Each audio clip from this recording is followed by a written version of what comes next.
People often say, I wish they could live in times of miracles. I mean, can you imagine living at a time when you could see the 10 plagues, the splitting of the sea, the manna falling from heaven, God's voice on Mount Sinai? Incredible.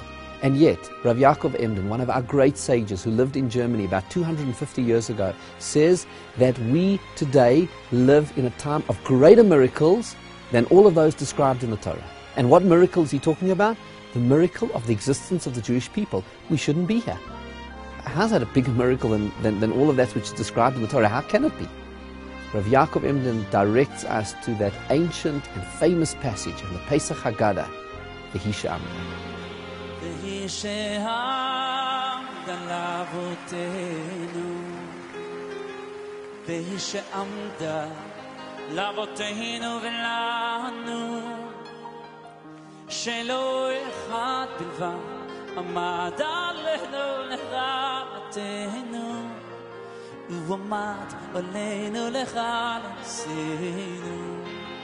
The very existence of the Jewish people is a miracle, because we shouldn't be here. By any of the normal laws of history and sociology, we should long be gone. What's left of the ancient Greek Empire and the mighty Roman Empire? Nothing.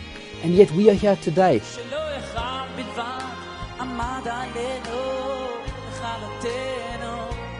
These words of the Haggadah are remarkable prophecy, and look how they've been fulfilled.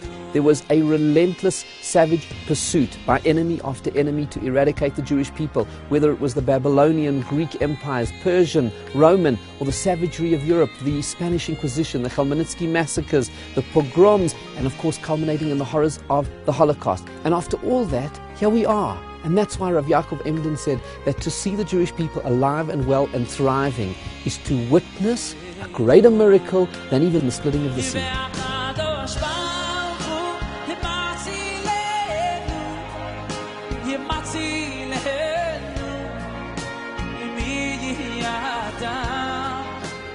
God has looked after and protected us and ensured that we have outlived and outlasted and outsurvived each and every single one of our enemies.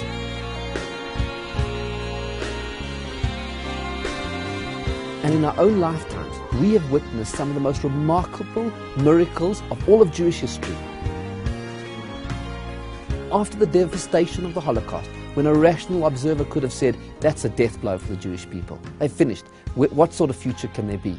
And yet, within 3 years of that, Jewish sovereignty is re-established in the land of Israel. 1948, a tiny strip of land, 600,000 Jews, many of whom Holocaust survivors, had to ward off ferocious attacks from enemies on all sides, and did so, and won military victory after another with great miracles and signs and wonders, the reunification of Jerusalem, the recapturing of the Temple Mount, and in the midst of all of these military dangers, absorbing millions of immigrants from all over the world, from Russia, from Ethiopia, building a thriving economy, becoming leaders in technology and medicine, and all fields of human endeavor. What a remarkable divine miracle from Hashem before our very eyes. And the other awesome miracle of our times is the rebirth of Torah learning. I mean, the Holocaust destroyed everything. All of the great yeshivas of Europe, the Hasidic dynasties, everything was laid waste. What chance was there for Torah learning to revive itself and come back to the world?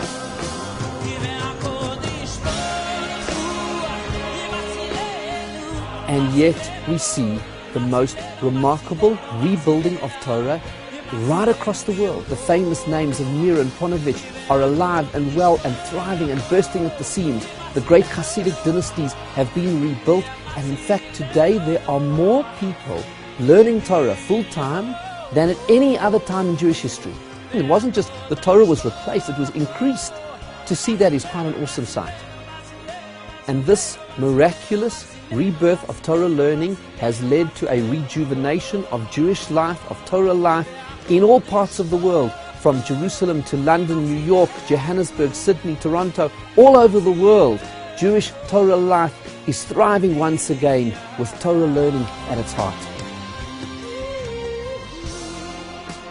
And in our times also, we face new enemies. Iran, in pursuit of nuclear weapons, together with its proxy armies in Hamas and Hezbollah, seek the total destruction of the Jewish people. And the world listens with silence and equanimity. And once again, we the Jewish people face mortal enemies. But what should our response be? We have a choice. On the one hand, we can pretend that these genocidal threats and dangers are just part of the blind laws of history, coincidence, just happened. Or we can see them for what they are, and that is part of the divine plan and sweep of Jewish history and Jewish destiny, and to respond accordingly.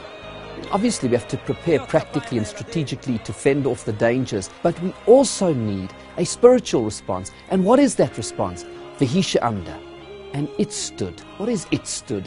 The covenant between us and Hashem, our relationship with Him. And that's where we have to return at times like this, return to Hashem and return to His covenant, because from that covenant we will find our clarity of purpose, our moral vision, our confidence and our faith in the future. This is an historic time for the Jewish people, and how we respond really makes a difference. So let us rise to the occasion, renew our covenant with Hashem, and in so doing fulfill our divine historic destiny.